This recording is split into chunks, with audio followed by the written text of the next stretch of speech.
Hi guys, welcome to my kitchen. Today I'm making Instant Pot Always Tender pot roast. Alright guys, I'm starting out here with roughly a 2.5 pound bottom round roast. I trimmed the fat off the other side.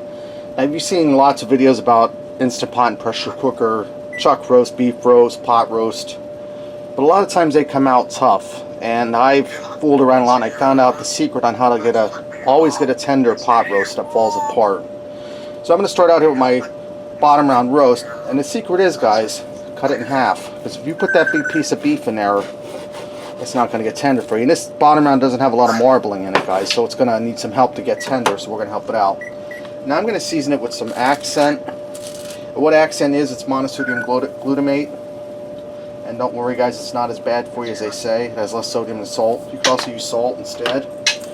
And I'm going to put some pepper on this.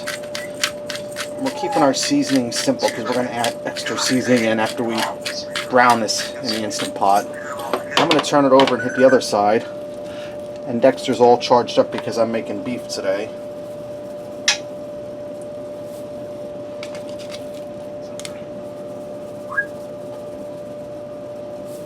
And I wish they would pre-trim the roast at the processing plant. That way there you wouldn't have to pay for fat, but they're probably charging more per pound.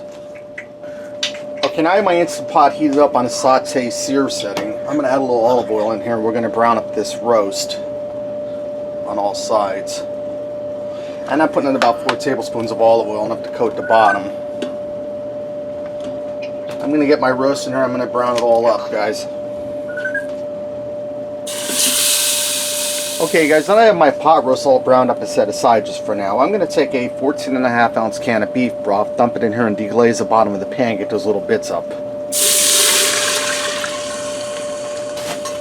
And what this is going to do, it's going to do 2 things. It's going to pull the flavors off the bottom of the pan, because we're making a gravy when this is done. It's going to pull them flavors up and make a much tastier gravy.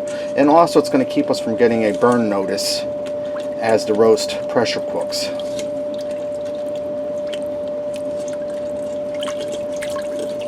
You just want to scrape a little bit. Okay, now I'm going to get my 2 pieces of roast back in there.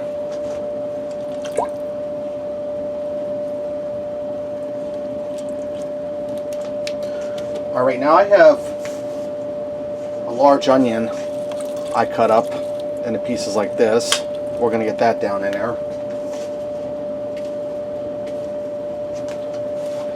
And now I'm going to add in, I have a pack of brown gravy mix. We're going to add that in because that's going to just enrich our gravy that much more in the end. And I'm just going to stir this down in here, dissolve it some.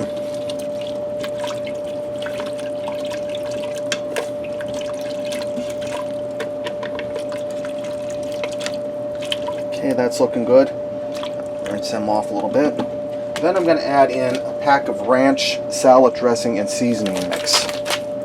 And guys, like I've said before, if you haven't tried ranch seasoning on meat, give it a try, guys, because it's just really phenomenal. I'm going to sprinkle that down over the roast beef and down into the broth.